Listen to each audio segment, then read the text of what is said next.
ఏ గాయాలను డెటాలతో కడుక్కున్నట్టు అనుకుంటున్నారు. పాపం చేయటం, యేసుక్రీస్తు రక్తాన్ని కడుక్కోవటం అంత సులువు అంటారా? ప్రియమైన దేవుని పిల్లలారా, బ్రతుకుతానని మాటిచ్చాం, బ్రతుకుతామని అవసరమైతే ఈ లోకంలో నేను చచ్చిపోయినని గుర్తుగా నీళ్లలో మునిగామండి, తిరిగి లేచాం. క్రొత్త జీవితం అన్నాం, దేవా నీకు వశం అన్నాం. పాటల్లో, ప్రార్థనలో నాయన నా జీవితం నీకే అంకితం, సర్వస్వం నీకే అంకితం అని పాడుతున్నాం, మాట్లాడుతున్నాం కదా, ప్రార్థనలు చేసుకుంటున్నాం కదా. మనం చేసుకుంటున్న ప్రార్థనలో, మనం పాడుతున్న పాటల్లో 1% అయినా న్యాయం చేస్తున్నాం చెప్పండి? ప్రార్థనలో మాత్రం మన జీవితాలంతా ఆయనకు అంకితం చేసినట్టుగా మాట్లాడతాం కదా. మరి ప్రార్థన అయిపోయేసరికి కుటుంబానికి, ఉద్యోగాలకి, లోకానికి అంకితం చేసినట్టుగా బ్రతుకుతున్నాం ఏంటి చెప్పండి?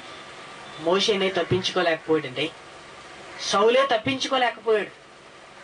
ఎందుకంటే దేవుడి దగ్గర తేడా వస్తేనండి దేవుడు ఊరుకోడు. అందుకే యేసుక్రీస్తు ఎంత గొప్పగా బ్రతికాడు మీరు చూడండి. యేసుక్రీస్తు ఎంత గొప్పగా బ్రతికాడు భూమి మీద. మాట మీరాడు ఎప్పుడైనా? మాట మీరలేదండి. నాయన నా ఇష్టం కాదు బాబోయ్, నీ ఇష్టమే, ఇక నీ మాట మీరితే నేను భూమి మీద ఉంటానా? అసలు పరలోకానికి నేను వస్తానా? పరలోకానికి వస్తానా?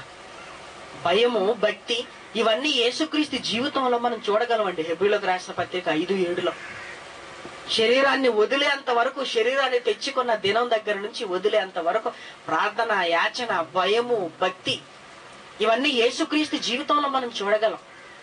ప్రేమైన దేవుని పిల్లలారా, యేసుక్రీస్తులా మాటకు కట్టుబడి మాటలు వింటున్న మనం మాటల ప్రకారంగా బ్రతకటానికి ఇష్టపడకపోతేనండి, ఈ రోజు మనం పోగొట్టుకునేది సింహాసనం అనుకుంటే భూమి మీద సింహాసనం కాదు.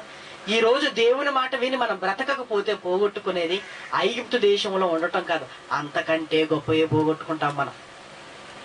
పోనీ మోషే పోగొట్టుకున్నాడు, ఐగుప్తు దేశంలో ఉండే భాగ్యాన్ని పోగొట్టుకున్నాడు, కానీ పరలోకాన్ని పోగొట్టుకున్నాడా? పరలోకాన్ని పోగొట్టుకున్నాడా? లేదు సుమా. ఐగుప్తు దేశానికి వెళ్ళటం అనేది పోగొట్టుకున్నాడు. పరలోకంతో పోలిస్తే ఐగుప్తు దేశం ఎంత అండి? అసలు ఉంటే అంత, లేకపోతే ఎంత. కానీ పరలోకాన్ని మాత్రం పోగొట్టుకోలేదు సుమా. సౌలు గారు ఉన్నారు, సింహాసనాన్ని పోగొట్టుకున్నాడు. ఎక్కడ? భూమి మీద. భూమి మీద. కానీ పరలోకంలో అర్హత సంపాదించాడండి సౌలు గారు.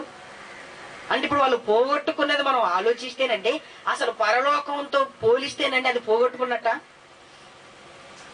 కానే కదండి. పరలోకం ఎంత గొప్పదండి.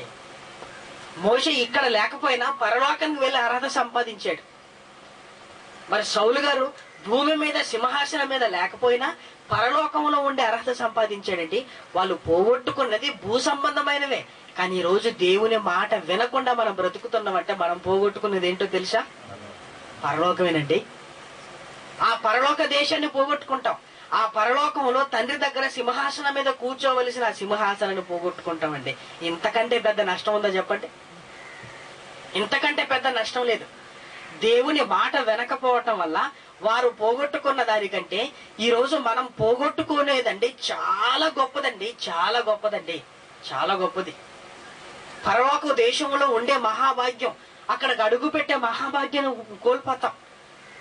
తండ్రి సింహాసనం మీద కూర్చునే మహా అవకాశాన్ని కోల్పోతామండి. ఇంతకంటే మనిషికి ఏ నష్టం జరగాలి చెప్పండి? ఇంతకంటే మనకి ఏ నష్టం జరగాలి? కాబట్టి ప్రియమైన దేవుని పిల్లలారా, భూ సంబంధమైన ఆ రోజు తీసేశారు. ఆ తర్వాత దేవుడు ఏమనుకున్నాడంటే, తిరుగుబాటు చేసిన ప్రతిసారి వచ్చి ఏదో ఒకటి తీసేద్దాం అనుకోలేదు. ఇక నా మాట ప్రకారంగా బ్రతకకపోతే మీకు ఇవ్వకూడదే పరలోకం అనుకున్నాడండి దేవుడు. ఇవ్వకూడదే పరలోకం అనుకున్నాడు. ఏమండి, దేవుని మాట వినకపోవటం వల్ల మనం తెచ్చుకుంటున్న నష్టం అంటే మనం కోల్పోతుంది పరలోకం అంటే.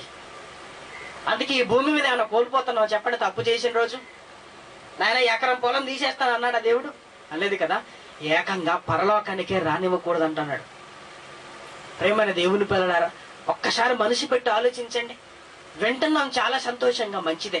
విన్నదాని ప్రకారంగా ప్రతిరోజు కనీసం ప్రయత్నం చేయకపోతే ఎందుకు చెప్పండి? కనీసం ప్రయత్నం చేయకపోతే ఎందుకు చెప్పండి ప్రియమైన దేవుని పిల్లలారా? పిల్లవాడు అక్షరాలు స్కూల్లో నేర్చుకుని ఇంటికి వచ్చి దిద్దాలంటే ప్రయత్నం చేయాలి, అవి రాయటానికి, చదవటానికి. ఈ ప్రయత్నంలోనండి అవన్నీ వచ్చేస్తాయి. ఈ రోజు భక్తిని ఎవరు ప్రయత్నం చేస్తున్నారు చెప్పండి? దేవుడి కోసం నీతిగా బ్రతకటానికి ఒక్కొక్క రోజుని ఎవరండి ప్రయత్నం చేస్తుంది? ఈ రోజు పాపం చేయకూడదు, ఈ రోజు ఇష్టానుసారంగా మాట్లాడకూడదు, ఈ రోజు భక్తిగా ఉండాలని ఎవరండి ఉదయం లేచిన దగ్గర నుంచి ప్రయోగాత్మకంగా ఈ దినాన్ని భక్తిగా ముగించాలని ఎవరు ఆలోచిస్తారని చెప్పండి? మరి వాక్యం వినటం లేదా? వింటున్నారు చాలా సంతోషంగా, వింటున్నారు చాలా సంతోషంగా. అక్కడే దేవుడికి దొరికిపోతున్నాం మనం. మనమేమనుకుంటున్నాం, ఎంతో మంది వినటం లేదు కదా, మనమే వింటున్నాం కదా, మనం దేవుడికి దగ్గర అయిపోతున్నాం అనుకుంటున్నాం మనం. మంచిదే, వినాలి, కాదనటం లేదు. విన్న తర్వాతనండి పాటించటం అనేది చాలా ప్రాముఖ్యమైంది. అది లేకపోతేనండి దేవుడు మాత్రం సహించుకోలేడు. ఏ పాపం చేసింతో సమానం అంటున్నాడు? విగ్రహారాధన చేసిన దాంతో సమానం, సోద చెప్పుడుతో సమానం, తిరుగుబాటుతో సమానం, మాయా విగ్రహాలను పూజించడంతో సమానం. ఏమిటి ఇన్నట ఒక్కసారి మాట వినకపోతే ఇన్ని చేసినట్టట. చూడండి ఒకసారి, ఇన్ని చేసినట్టుగా దేవుడు భావించేస్తున్నాడు. కాబట్టి ప్రియమైన దేవుని పిల్లలారా, ఏదో నేను పెద్ద తప్పు చేయటం లేదు కదా అని మనం అనుకుంటుంటాం. కానీ విన్నదాని ప్రకారంగా బ్రతకపోవటం అనేది, ఇన్ని తప్పులు చేసిన వారి లిస్టులోకి వెళ్ళిపోతున్నాం. అందుకే మోషే పోగొట్టుకున్నది పెద్ద ఏమీ లేదు, సౌలు గారు పోగొట్టుకున్నది ఏమీ లేదు. ఇవి పోయినానండి పరలోకం ఉందండి వాళ్ళకి. కానీ ప్రియమైన దేవుని పిల్లలారా, దేవుని మాట ప్రకారంగా బ్రతకకపోతే ఈ రోజు మాత్రం మనం పోగొట్టుకునేది మాత్రం పరలోకం అంటే. భూ సంబంధమైన దేవుడు ఏమైనా తీసేసినా బాగుండు చివరికి పరలోకం ఇస్తే. కానీ అదే అక్కడికే రానివని అంటున్నాడు. చూసారు, ఇంతకంటే నష్టం ఉంది చెప్పండి మనకి.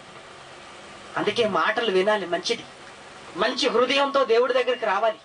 వాక్యం అంటే గౌరవం, దేవుడు అంటే ప్రేమ, దేవుణ్ణి సాధించాలన్న పట్టుదలతోనండి ఈ బైబిల్ పట్టుకుని కూర్చోవాలి.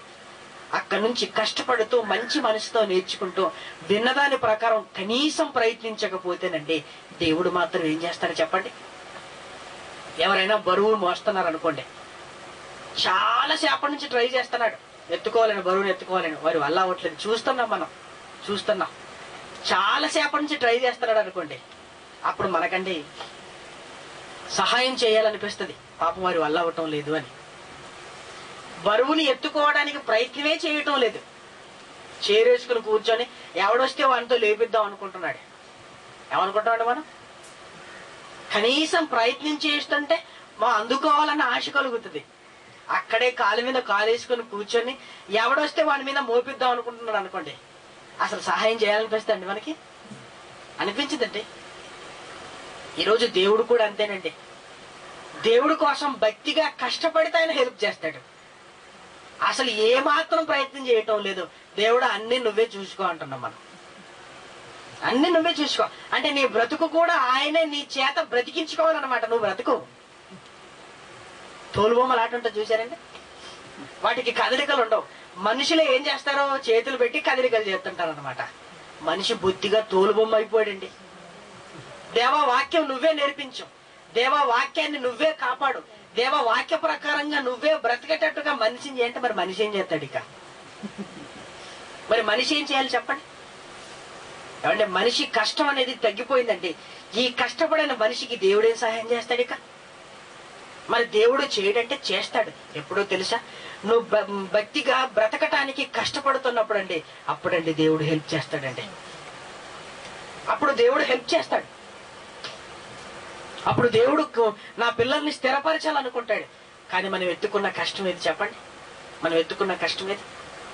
కాబట్టి ప్రియమైన దేవుని పిల్లలారా, కేవలం వాక్యము వినువారు మాత్రమే ఉండి మనల్ని మనం మోసపరుచుకొనకుండా వాక్య ప్రకారంగా బ్రతకాలి, వాక్య ప్రకారంగా ప్రవర్తించేవారునై ఉండాలి అన్నాడు. అలా